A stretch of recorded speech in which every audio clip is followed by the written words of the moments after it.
여러분 오늘 말씀의 제목이 하나님을 감동시킨 사람들이라는 제목으로 말씀의 은혜를 나누시겠습니다. 여러분 하나님은 영이시죠. 하나님은 영적인 존재이시기 때문에 우리와 같은 어떤 형상이 있으시다든가 또 우리 어떤 눈에 보인다든가 손에 만지고 이럴 수가 없어요. 그런데 분명한 것은 하나님은 인격체시라는 것입니다.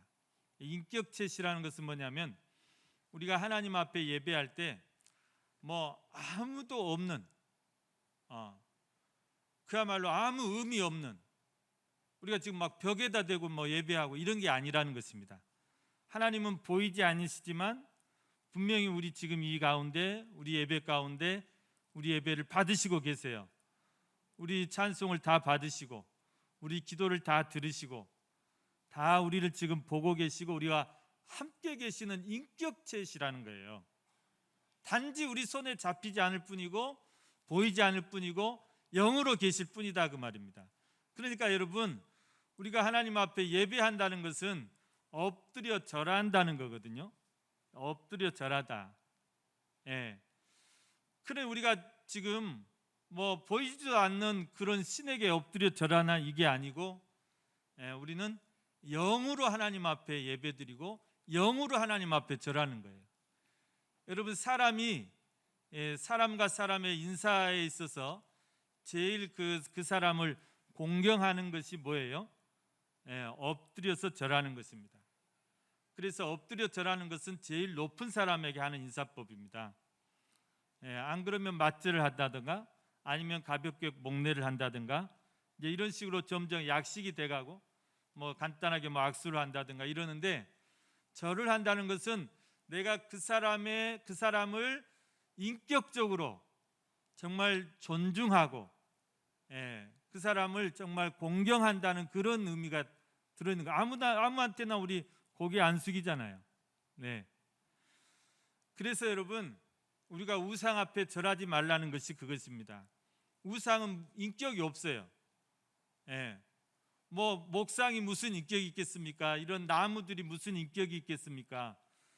큰 바위 덩어리가 무슨 인격이 있겠습니까? 거기에다가 이 하나님의 최고의 걸작품인 사람이 거기다가 절을 하고 그것도 모자라서 거기다가 복을 빌고 이거는 너무 어리석은 일이다 그 말입니다. 그러나 우리는 지금도 우리와 살아계시고 우리와 함께 하시는 정말 살아계신 하나님 앞에 우리가 지금 예배하고 살아계신 하나님 앞에 절하는 것이기 때문에 아무 문제가 없다, 잘못이 없다는 것입니다. 여러분 이렇게 하나님은 인격체이시기 때문에 여러분 우리를 보고 하나님은 감동을 받으시기도 하고 우리와 똑같아요. 우리가 여러분 어떤 경우에 감동을 받습니까? 어떤 정말 감동스러운 장면 이런 것을 볼 때 우리 사람은 감동을 받게 돼 있어요. 올림픽 하니까 생각나는데 여러분 저는 그 황영조 선수 있죠. 지금 뭐 하고 계신지 잘 모르겠는데 저하고 나이가 비슷할 것 같아요.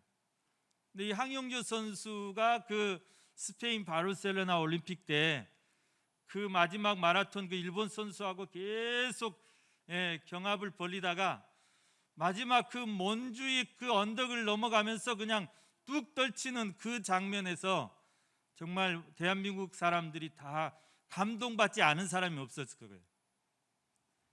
그러니까 사람은 이렇게 감동을 받을 감동의 동물이에요. 근데 하나님도 감동을 받습니다.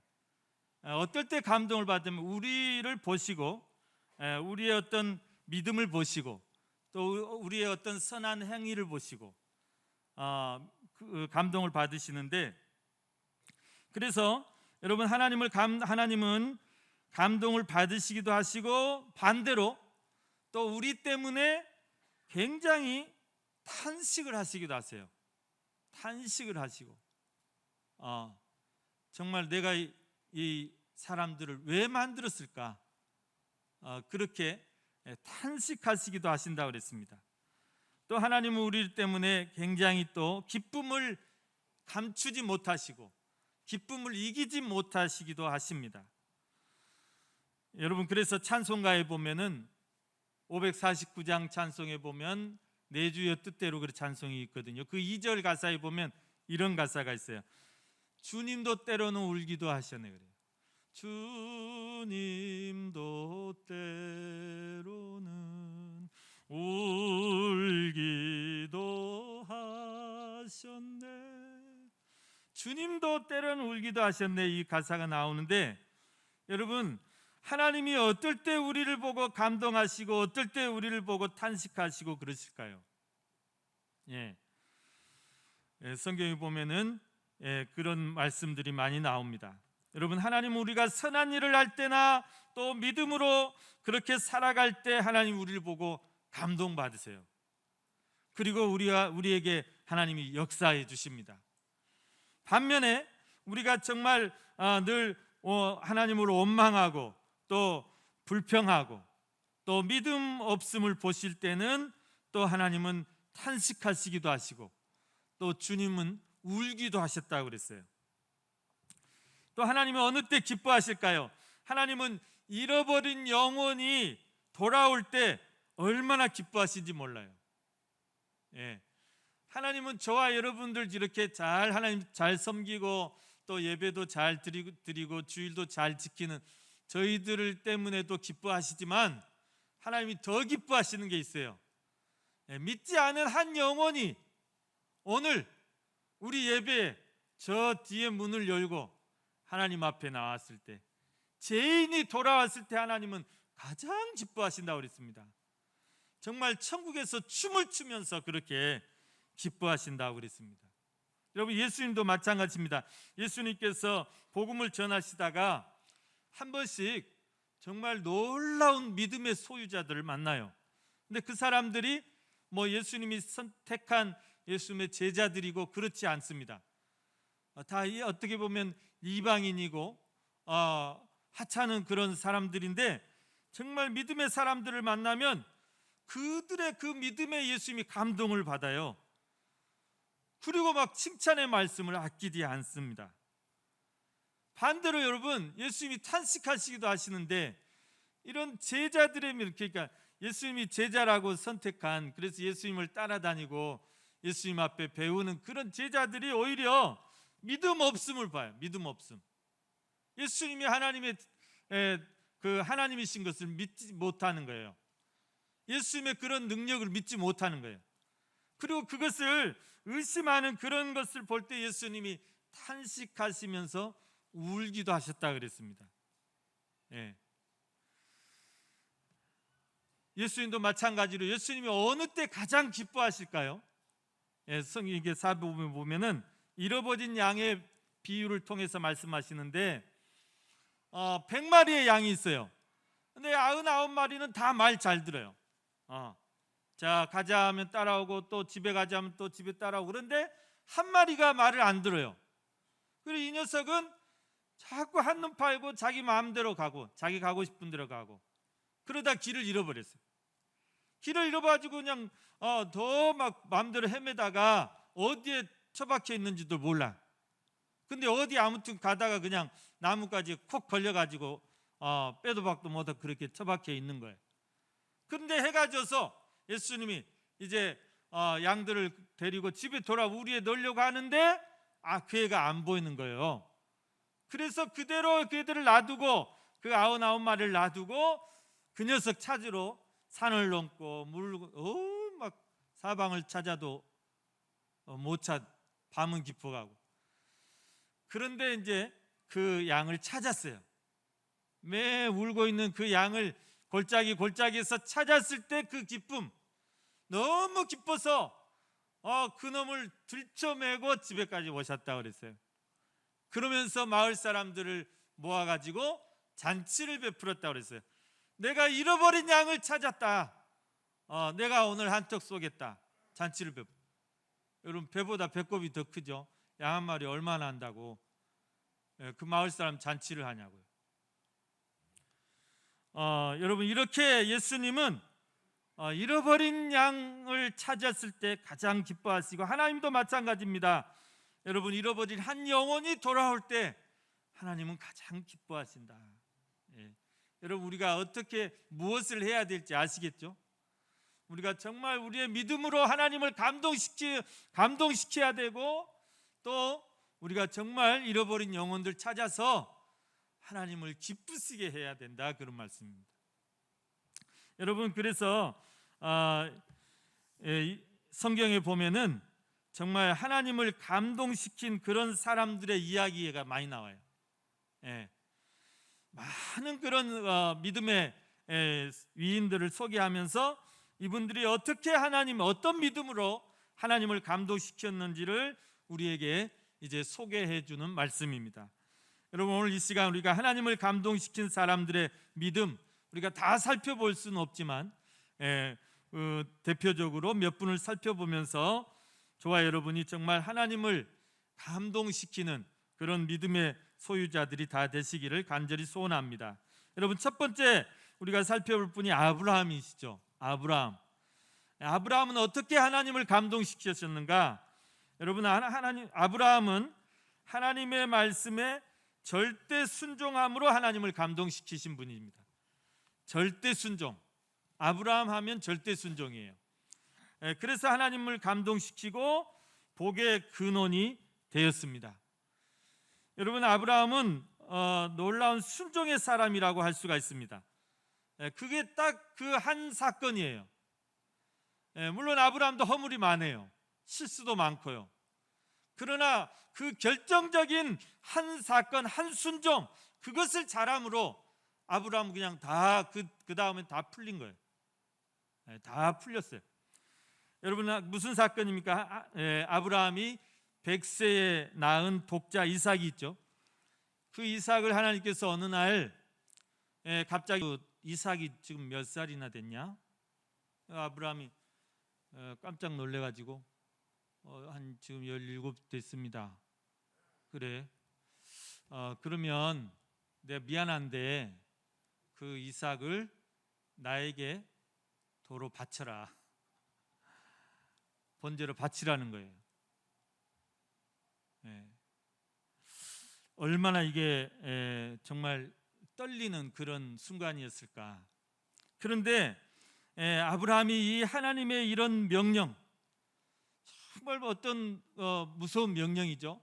그런데 이 명령이 떨어졌을 때 아브라함이 그 말씀에 절대 순종했다고 그랬습니다. 절대 순종. 왜 절대 순종이라는 말이 붙느냐면요, 이것은 일반적인 사람으로는 할 수 없는 순종인 거예요. 일반적인 믿음 가지고는 할 수 없는.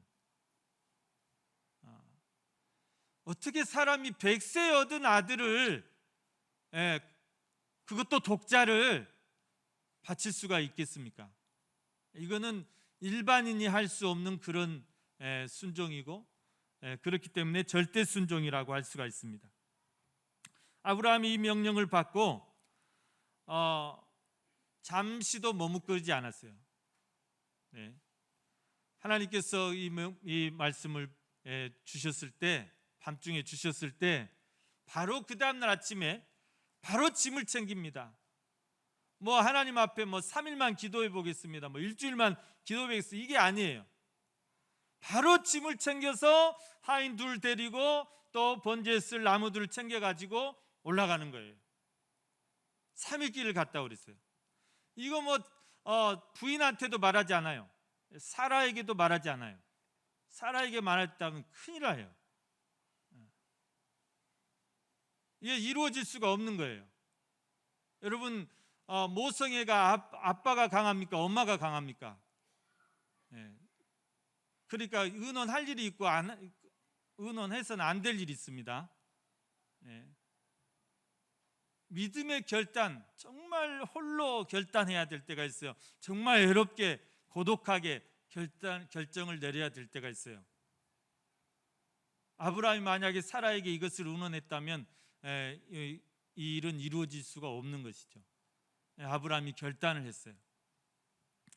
그래서 이 독자 이삭을 데리고 모리아 산으로 가서 그곳에서 또 하인들은 밑에다 내려놓고 이제 이삭과 그리고 번제에 쓸 그런 나무와 이제 칼과 불만 가지고 올라갑니다.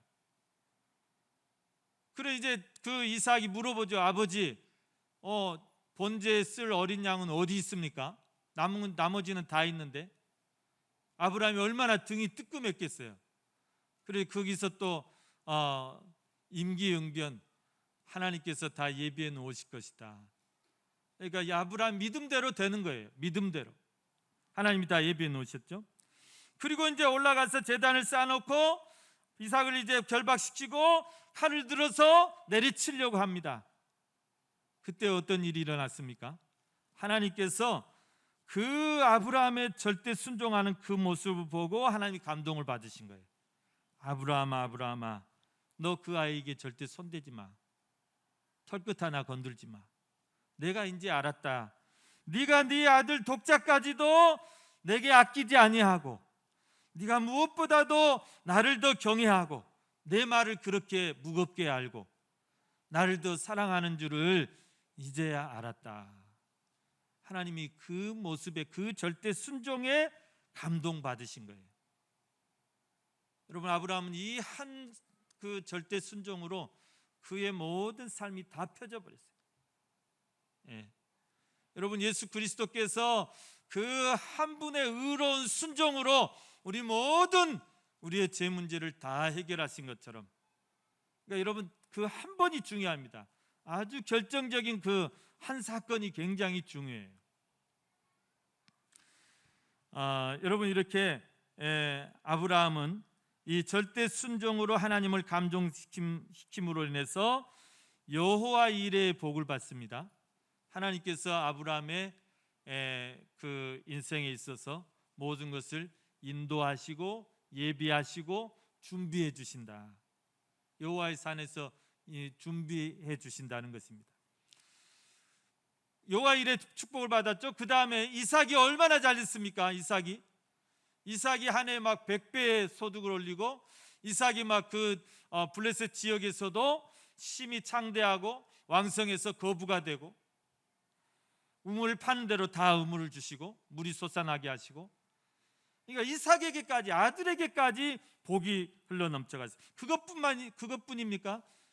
아브라함은 모든 믿음의 조상이 됐어요. 믿음이 조상이 되고, 그가 축복하는 자에게 하나님이 축복해 주시고, 그가 저주하는 자는 하나님 또 온수를 갚아주시고, 이런 놀라운 복을 누리고, 또 아브라함을 통해서 모든 복이 흘러내려가는 그런 축복의 통로가 되었다는 사실을 우리가 잊어서는 안 되겠습니다. 사랑하는 성도 여러분, 우리가 순종만 잘해도 복 받는다. 순종만 잘해도 복 받아요. 우리가 순종만 잘해도 하나님을 감동시킬 수 있다는 것입니다. 오늘 아브라함 순종 한번 잘했는데 그것이 하나님을 감동시켜가지고 그 인생이 완전히 달라진 것 아닙니까? 여러분, 우리 신앙생활에서 정말 하나님을 한 번만 제대로 감동시킬 수 있으시기를 바랍니다.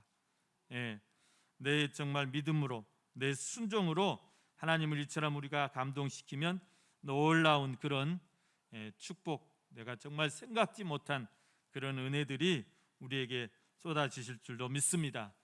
여러분, 옆에 분과 우리가 인사를 한번, 축복의 말씀을 나누면 좋겠는데요, 그냥 살짝 돌아보시고 한번 이렇게 했으면 좋겠습니다.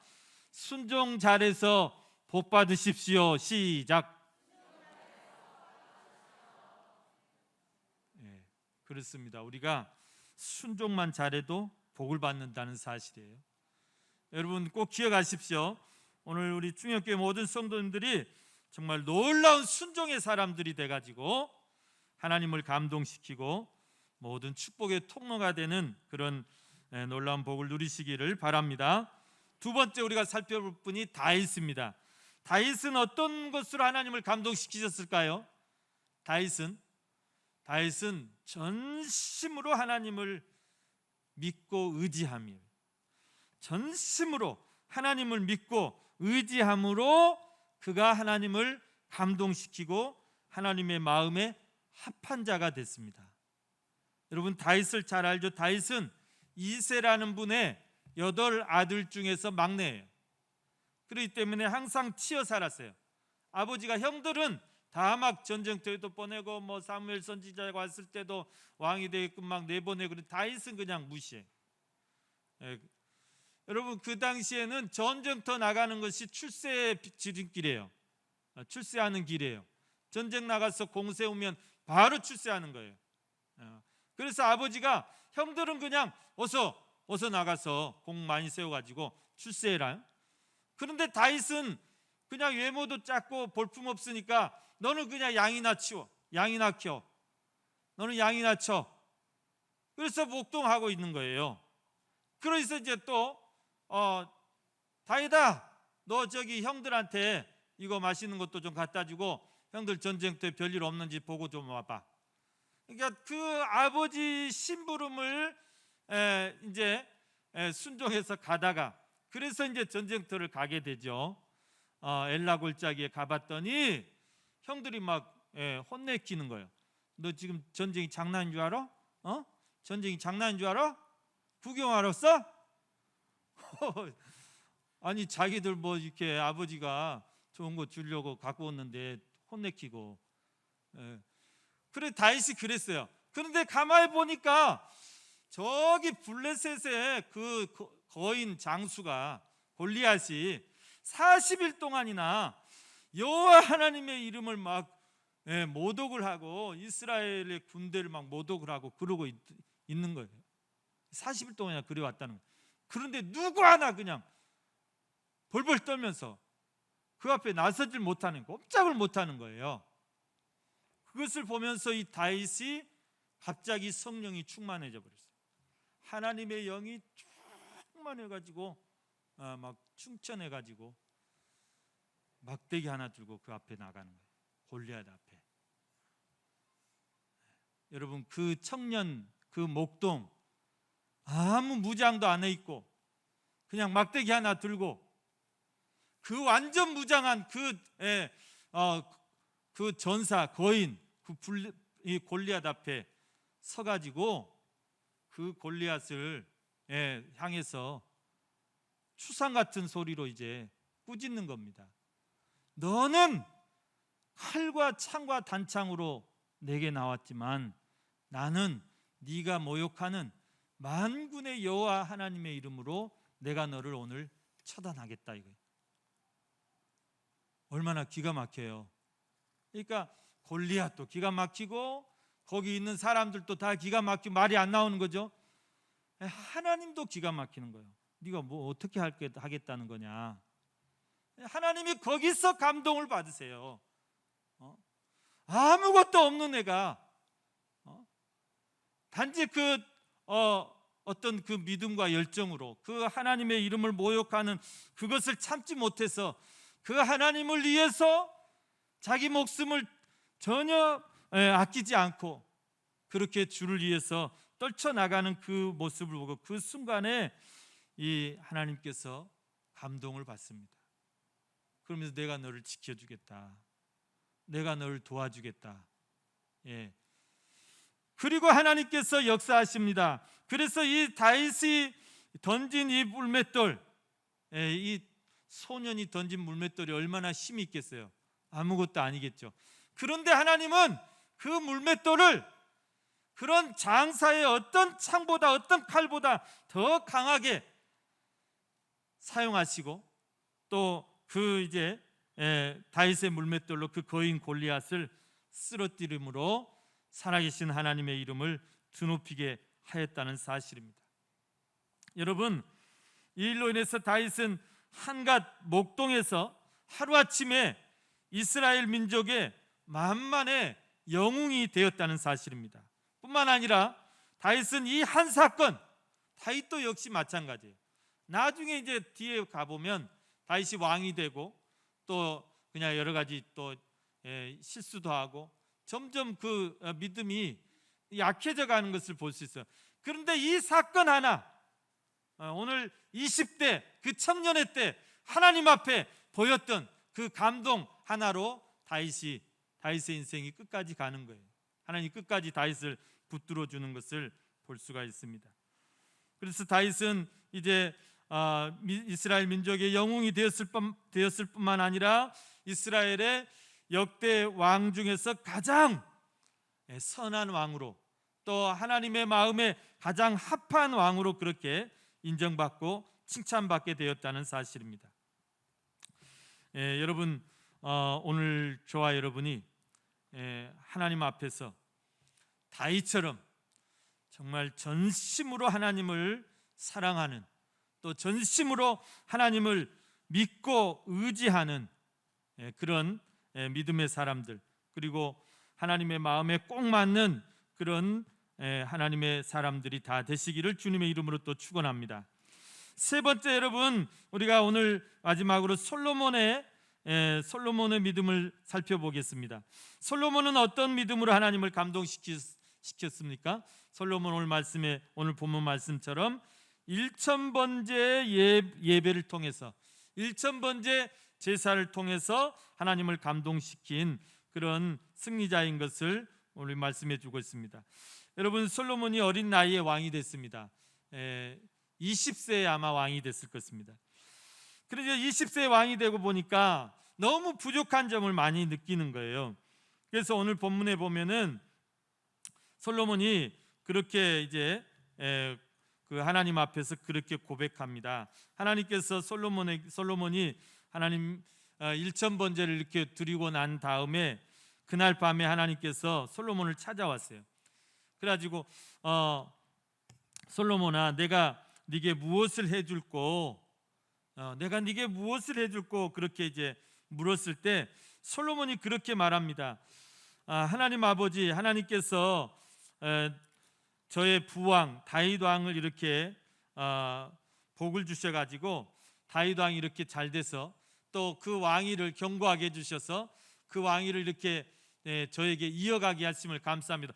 그러면서 이제 하는 말이, 저는 너무나 아버지 다윗처럼 경험도 없고, 또 아버지는 얼마나, 다윗 왕은 용맹스러웠습니까? 또 얼마나 정치에 능한 사람이었습니까? 그래서 다윗은 그 많은 자기의 어떤 라이벌들, 또 자기의 어떤 정적들을 다 누르고 통일 왕국을 이룰 수가 있었어요. 그래서 어떻게 보면 이스라엘의 가장 번영할 수 있는 번영기, 그리고 이스라엘이 가장 강했던 시기는 다윗 왕 시기예요. 다윗 왕 시기. 이제 물론 솔로몬은 그 이제 혜택을 누린 것뿐이고, 그래서 다윗 왕 때 가장 영토도 넓었고, 또 다윗 왕 때 이제 가장 이제 그 나라가 부강했어요. 그런데 자기는 그 아버지 다윗 왕에 비해서는 너무나 부족한 말, 경험도 없죠.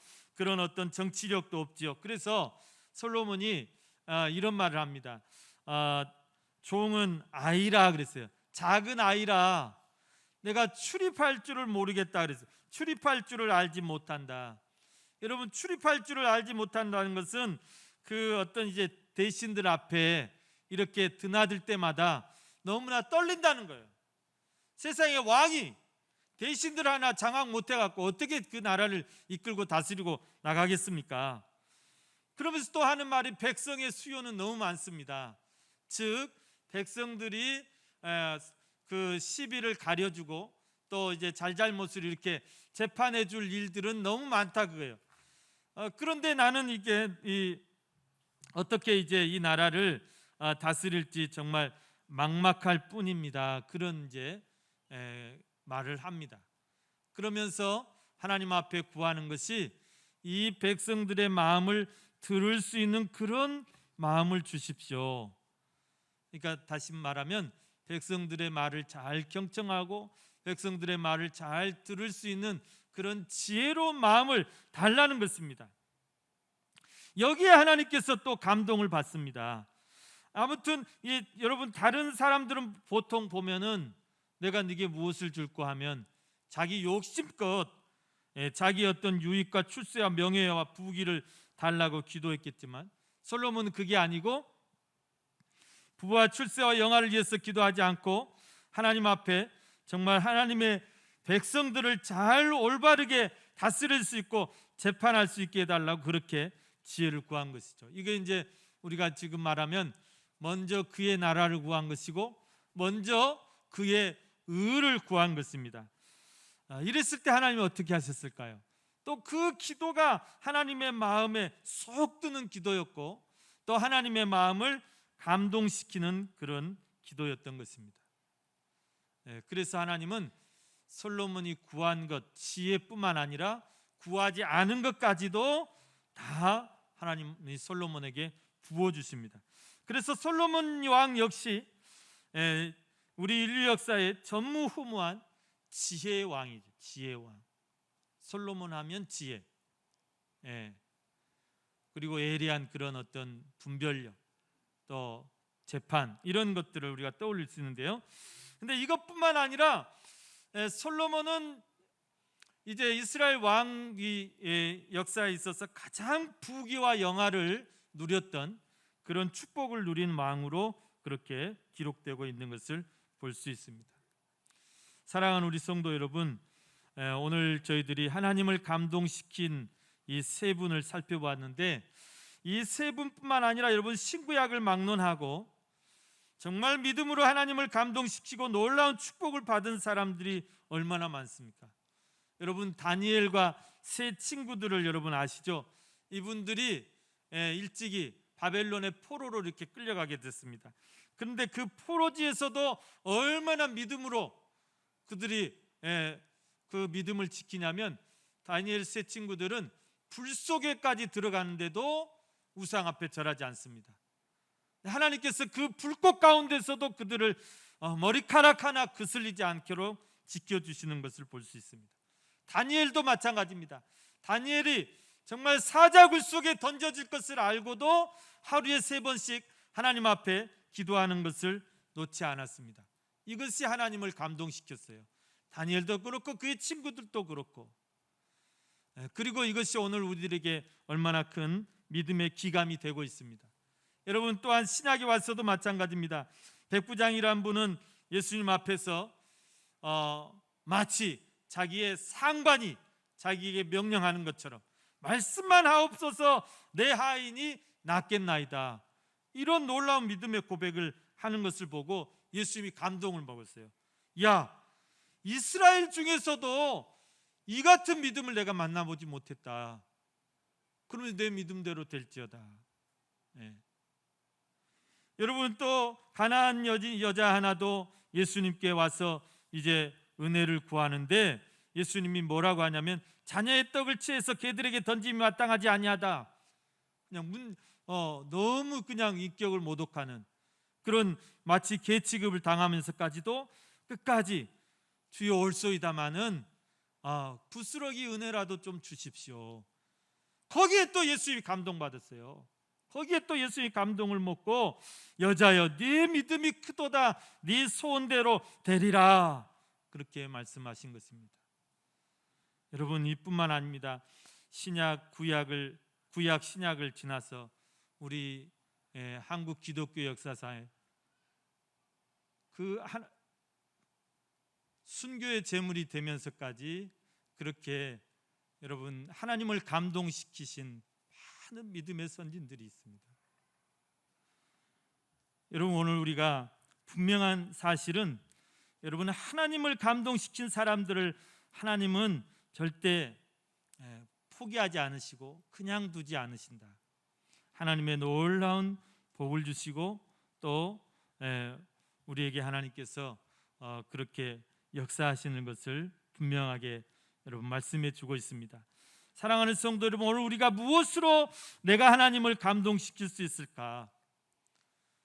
여러분 아브라함의 그런 놀라운 순종처럼 또 여러분 다윗의 그 뜨거운 열정, 전심으로 주를 의지하고 누가 뭐라 해도 하나님 살아계심을 우리가 분명하게 확신하고 하나님을 위해서 주의 나라를 위해서 그렇게 헌신하는 저와 여러분, 또 솔로몬처럼 그렇게 여러분들이 1000번째 예배의 승리자들이 다 되심으로, 다니엘처럼 여러분 기도의 승리자들이 다 되심으로 여러분이 정말 하나님을 감동시키는 그런 놀라운 축복이 있으시기를 주님의 이름으로 간절히 축원합니다.